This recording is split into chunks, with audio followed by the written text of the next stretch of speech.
After a short hiatus, I have returned. I have returned, my minions. And now I may bless thee with my wrestling wisdom. It is hot as fucking balls in my house right now. I am sweating like a whore in church. Jesus H. Christ. Woo!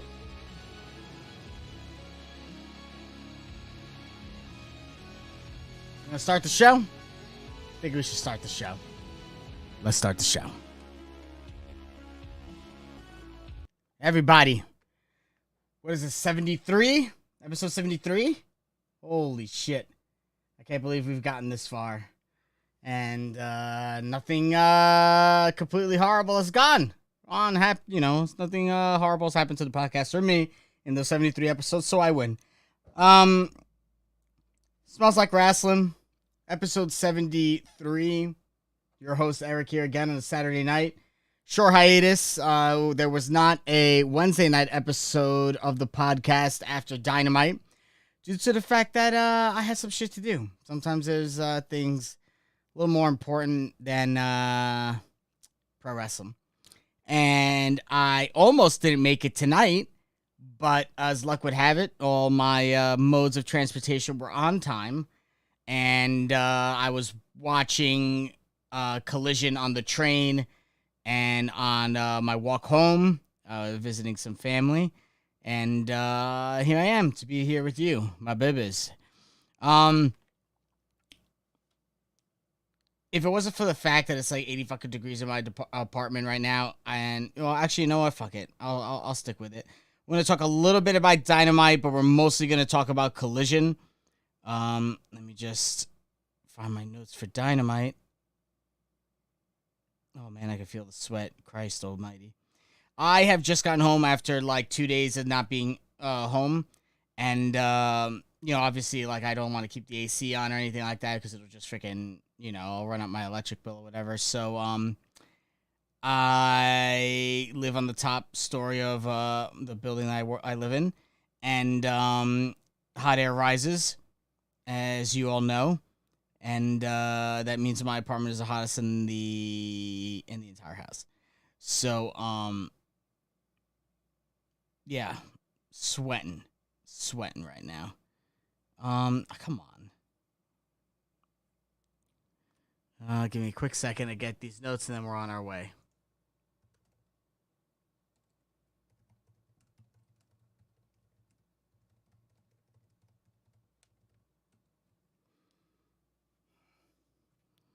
No, I wasn't murdered on the train. No, I was not murdered on the train.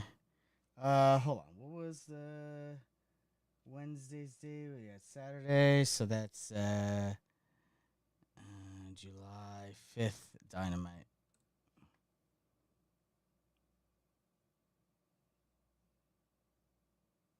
No.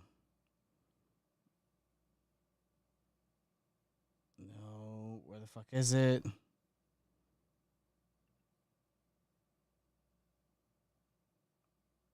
No. Damn it, man. Well, all right. We're just going to do Collision tonight, guys, because I can't find my notes for Dynamite. But, and Jesus, man, I can't even, what the fuck was, what was the matches on Dynamite that were, hold on a second. Hold on. I'll just do it this way. Give me a second. We'll talk it over real quick. All right, so we had, Britt Baker versus Ruby Soho, Keith Lee and Swerve Strickland versus Orange Cassidy and Darby Allin. We'll hear from Chris Jericho. They're gonna hear from Jon Moxley, MJF and Adam Cole in action against Matt Menard and the Butcher. And the main event, Kenny Omega versus Wheeler Yuta. The Orange Cassidy Darby Allin versus Keith Lee Swerve Strickland match was fucking awesome. All right, that was a great match. If that's the kind of matches we're going to get in this kind of blind eliminator kind of format, I'm all for it because it was absolutely phenomenal. Definitely go out of your way to watch that match. Omega and Wheeler Yuta was also a solid match. Go out of your way to watch that. MJF and Adam Cole was more them doing this whole gimmick about how, they hate each other, but MJF wants to be friends and blah, blah, blah. So I'm assuming this whole blind eliminator tournament is really just a plot device for MJF and Adam Cole. So we'll see. Britt Baker and Ruby Soho fought. Ruby Soho comes away with the victory. So I can't really tell you anything else that I felt was substantial on Dynamite. Let me just see if I'm forgetting anything. No. Oh, they had a trios match with the Acclaimed. Don Callis is trying to enlist Chris Jericho into the Don Callis family. I'm very curious if that's going to be the name of Don Callis' faction, the Don Callis family. We'll see. Adam Cole and MJF win. Britt Baker loses. Omega and Wheeler Yuta. Omega wins with the one-winged angel. And there we go. So that's pretty much it. So let's get on with Collision. Tonight's main event, CM Punk versus the Ring of Honor television champion Samoa Joe in the semifinal match of the Owen Hart Foundation tournament. It has been a fantastic tournament so far. With great matches from the quarterfinals to the semifinals. CM Punk comes out. He really puts over Owen Hart, and the fact that he's going to be fighting in the Owen Hart Cup, and he's going to be wrestling in Owen Hart country because they were in Regina, Canada. So, and that he's never beaten Samoa Joe, but he was going to do it tonight. So, that was the opening promo to get the crowd all riled up. Next match was Powerhouse Hobbs versus Ricky Starks in the semifinal match. Winner of this faces the winner of CM Punk and Samoa Joe. Ricky Starks comes away with the victory. Great match. It looks like Hobbs is leaving QTV, which makes sense because now they have Johnny TV on there, formerly Johnny Mundo, formerly Johnny Nitro, formerly John Morrison, formerly Johnny Impact, formerly whole bunch of Johnny shit. So it looks like that's going to round out QT's stable. And Powerhouse Hobbs could go on a singles run and do some serious shit. I mean, Powerhouse Hobbs is a great talent. He's fantastic on the mic. I think he would do a lot of good in AEW as he higher up on the card. I think he's ready. I'm not sure what that's going to be, but I'm telling you, I expect big things for Powerhouse Hobbs. They've been showcasing him big time on Collision, so I'm hoping he's going to be one of their big guys on that show. Miro said he was ready to fight anyone. He said no one would force him off his path. He said there's a battle coming and one that we've all been waiting for. So I'm assuming, I don't know, he's obviously going to be going after a title. What title that's going to be, I don't know. Is he going to go after Orange Cassidy's title, who he's been defending against everybody? Is he going to be going after Luchasaurus for the TNT belt? Is he going to be going after the AEW title? Is he going to be going after a Ring of Honor belt? Like, we're not really sure where Miro is going in terms of his title aspirations. But, it's Miro, so I'm very interested to see where he's going and who he's going to encounter along the way. Willow Nightingale backstage. Due to an injury in her matches in Japan, she wasn't medically cleared to fight Athena tonight, so that match was canceled. They will have this match on Rampage if she is medically cleared. Athena versus Willow Nightingale in the Owen Hart Cup tournament. Actually, no, was that? I forgot. Was that an actual? I forgot if that was an Owen Hart Cup match or not. To be quite honest, I guess I don't think so. We'll see. They did a video package hyping Blood and Guts. That's going to be July 19th in Dynamite. Julia Hart defeats Bambi Hall. It looks like they gave Julia Hart a serious entrance. I just hope her talent and her character and her mic work and her in-ring work measure up to that entrance, because that was a serious entrance. I mean, there was music, there was this, they had, it took up a solid 3 minutes. Malachi Black said Andrade didn't become who he was until he lost his mask. He says that Andrade holds on to the mask like a child holding a teddy bear. He wants to show Andrade how great the world truly is. Andrade is with Lexi Nair backstage. Asks him what the mask means to him. Andrade says he's not a coward like Black and that the mask represents himself, his family, his culture, and his people. And when his mask is on, it says it's time for business. But when the mask is off, it's time to fight. I mean, listen, I like the fact that Andrade says his own promos. I still think he should have a translator because his promos are still kind of rough to hear. I mean, I said all that in 3 seconds. It took him like 3 minutes. But I get it. English isn't his native language. But he does get the point across by hook or by crook. So it looks like it's going to be Andrade versus Malachi Black. In terms of when and where that's going to happen, I don't know, or I don't remember. Match of the night, AEW World Tag Team Eliminator match. Jay White and Juice Robinson defeat FTR.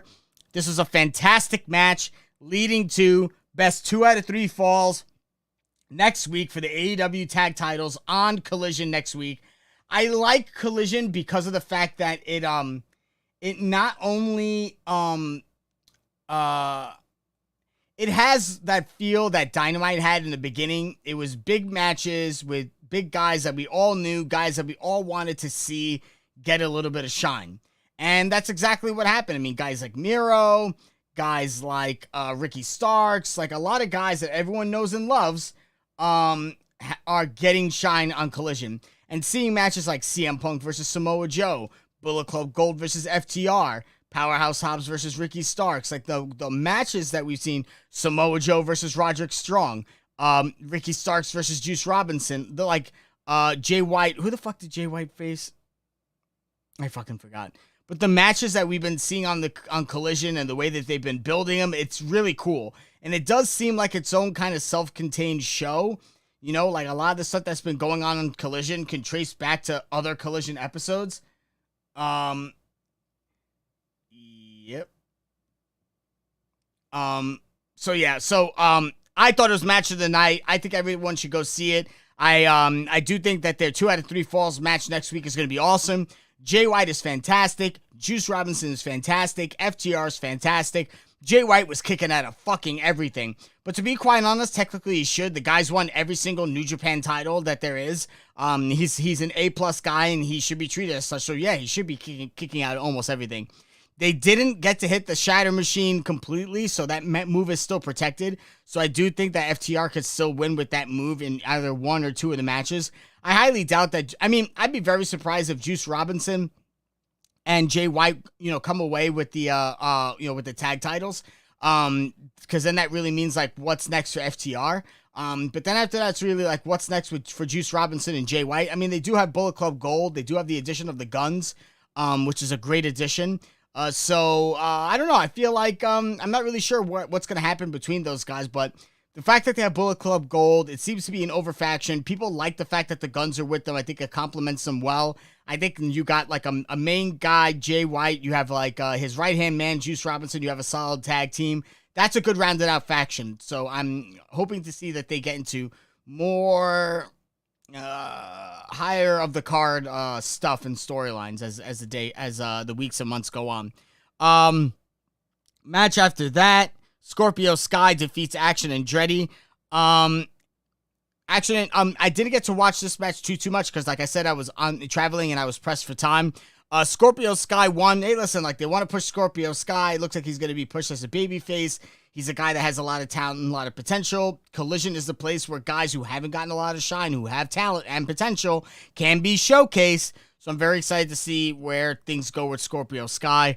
But from what I was able to see, it was an okay match, but really nothing to write home about as far as I could tell.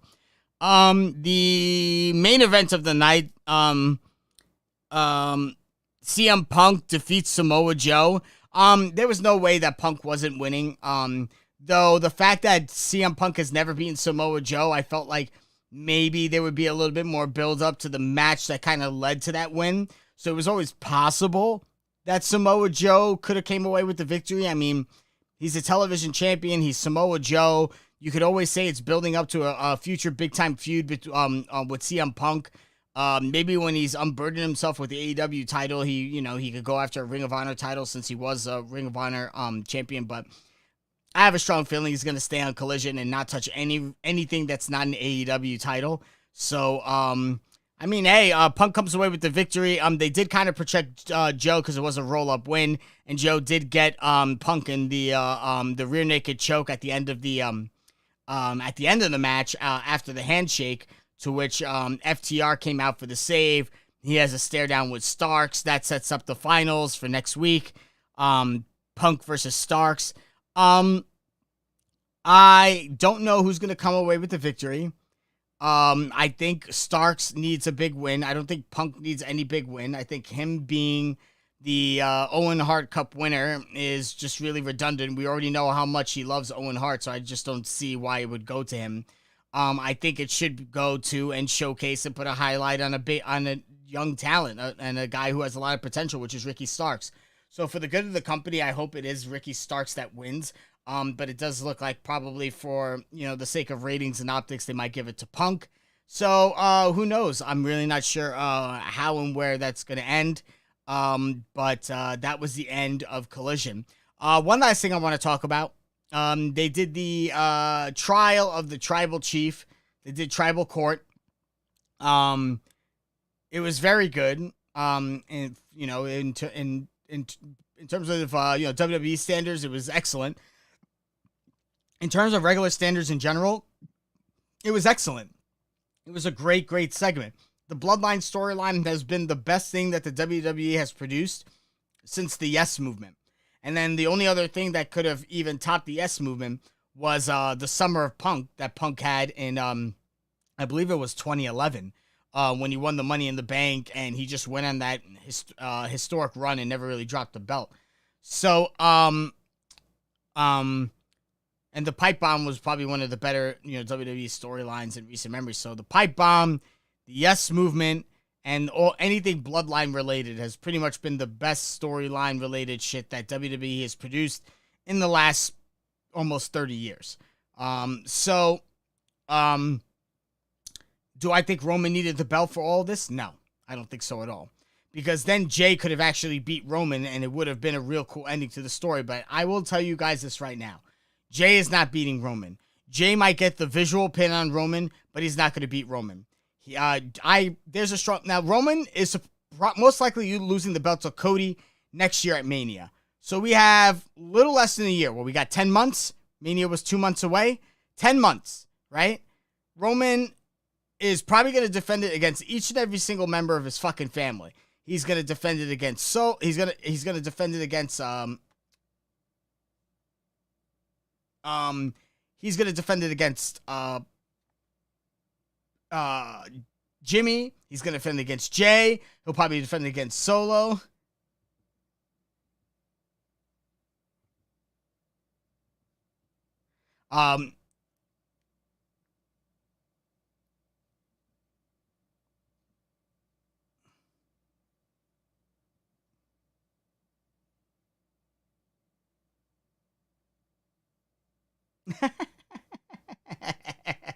Allie is hysterical. Anywho, so I mean, they're definitely gonna drag this out for a while, because Roman has to hold on to the belt till Mania. So that's why, like, I go into this next phase of the Bloodline storyline with a little trepidation, because there were so many times I felt like the story should have ended with the Bloodline, but I just feel like it's kind of going a little bit farther than it has to. So I just don't see how they keep this story going and moving and relevant for another 10 months. Very curious to see how that happens. WWE just seems to they just can't leave well enough alone. Like, it just should have ended at Mania, man. Roman was a champion for almost 1,000 days, 3 years. So, like, enough is enough, man. But, it is what it is. So wrestling's been great, man. The stuff that's going on with Alpha Academy, I think, is phenomenal. I really hope that Maxine Dupree progresses as a wrestler, because I feel like that is the natural progression of that storyline. She becomes such a great wrestler that this is how things like this are how I would want things to work, or how I think things should work. In this particular instance, it's an over gimmick. They're booking her as an underdog, right? They have her get better and better, little by little, and then eventually she challenges, let's say, a heel Io Sky for the women's title, wins, and then you start building Alpha Academy as underdog champions, and then they win the belts. You know what I mean? Like, these are the things that I wish WWE would see and take advantage of and really try and like push, because they are worthwhile storylines. Why? Because it's a satisfying payoff and ending. And I just don't know where this storyline with Alpha Academy and Maxine Dupree is going to go. But I do think for it to get to where I want it to go, she has to continue to progress as a wrestler and do more and more impressive things in the ring. Like, if she could pull off like a chaos theory like Gable does, I would be impressed. That she should pull that off in the match so she wins the title in. But, you know, here you go. I just literally booked Maxine Dupree winning the women's title. It's not fucking hard, people. It's not fucking hard. And then you have her fight against Valkyrie, because that was one of the first women that she beat. You have her fight one of the other women in the division. Please, like, no Natalia, any of that bullshit. You know, like something, you know, and you know, but like, it's possible. It's possible. The path is there. They just have to take it. Josh in the chat saying either Cody or Knight ended at Mania next year, hopefully. I mean, listen, like, I don't really know what's, you know, there's another thing I want to talk about. I don't really know what's going on with LA Knight right now. I mean, they booked him to be very, very much an over babyface, big-time guy at Money in the Bank. They did not give him the Money in the Bank. They gave it to Damian Priest. And then they have SmackDown at MSG live Friday night on Fox. LA Knight's not on TV. LA Knight's one of the most over people in the company. He would have 100% got a huge reaction in MSG. Oh, by the way, you want to know how I know he would have got a huge reaction in MSG? Because he did get a huge reaction in MSG. But then you must be saying to yourself, Eric, wait, you said LA Knight wasn't on television. That's correct, my friend. He wasn't on television. He was in a dark segment when the cameras were off. So the crowd got to see him. He had his own segment with Hit Row. He beat them up. He said, whose game is it? It's LA, and everyone said it's LA Knight's game, blah, blah, blah, and that was it, and people popped massive for him. They are going to drop the ball with LA Knight. LA Knight, with the amount of how over he is, I don't want to see him. I mean, like, listen, you want to give him, like, the U.S. belt? Like, I think it's cheap. I think he's a over enough guy, and his gimmick is over enough that there could totally be a conversation for him being the WWE World Heavyweight Champion. Not the Universal Champion, because that's going to be Roman's. It's going to be Roman's till next year. We all know this, and then it's going to go to Cody. All right? But LA Knight, with the amount of momentum that he has and how over he is with the crowd, you got to put a belt on this guy. It's not going to be the Intercontinental title. I think that's going to go to Sheamus. And I think Sheamus may eventually lose it to a Drew McIntyre. Because Drew McIntyre has already put himself out again into the IC title list. And if you look at Sheamus's Twitter, he's also put his name into the IC title contendership. So I don't think that LA Knight's going to be winning the IC title. He is definitely not winning the Universal title. He's not winning any of the tag titles. He sure as shit isn't winning the women's title. The only other title that he could win is the United States title. I don't like it. I think it's a consolation prize, but they got to give a belt to LA Knight eventually. Now, Damian Priest, yeah, as Josh says in the chat, Damian makes sense with Judgment Day. That said, they either have a plan or they truly are stupid. So listen, like Damian, like the Judgment Day is an over faction. Finn, Damian, Rhea Ripley, Dominic Mysterio. Yes, they're heels, but they're fucking over, man. People do not change the channel when the Judgment Day are on. They want to see how they get booed, and they want to see what kind of shit they get into. There's definitely a split coming up. It looks like there's going to be a fracturing between Damian and Finn, with Rhea and Dom caught in the middle. So I'm really not sure. Like, I don't know 100% how this is going to go out, but Damian Priest is going to be a champion soon. It's possible he could take it from whoever beats Rollins eventually for the title. I mean, shit, it could be. Well, Rollins is like, LA Knight is a SmackDown guy. You know what I mean? So he can't really challenge Rollins. Like, they have the draft split. I don't really think he's really popping over and challenging for belts. But I can see like an LA Knight winning the belt from Rollins, and then Damian Priest immediately cashes it in on LA Knight, and then Damian goes on for the championship. And then LA Knight is just this guy who's constantly chasing Damian until Damian eventually drops it to LA Knight. So that could happen. But with WWE, you never really know because they're a bunch of fucking psychopaths. And and they suck at booking. So yeah. But anywho, that's the end of the show. Because I'm sweating my ass off and I'm probably gonna fucking pass out from dehydration. The back of this shirt is soaked. I'm done. I'm gonna chill out and crank up the AC so much that I'm gonna cancel on you guys this coming Wednesday for Dynamite at 10 p.m. because I'm gonna have a cold. I'm just kidding. Next episode of Smells Like Wrasslin, episode 74, will be this Wednesday night, 10 p.m. Followed by this Saturday at 10 p.m. for the finals of the Owen Hart Cup tournament. And everything that happens in between.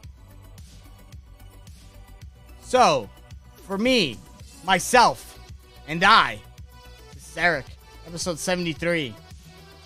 We're wrapping up. We're calling it a night. Have a great one, guys. I will see you Wednesday night at 10.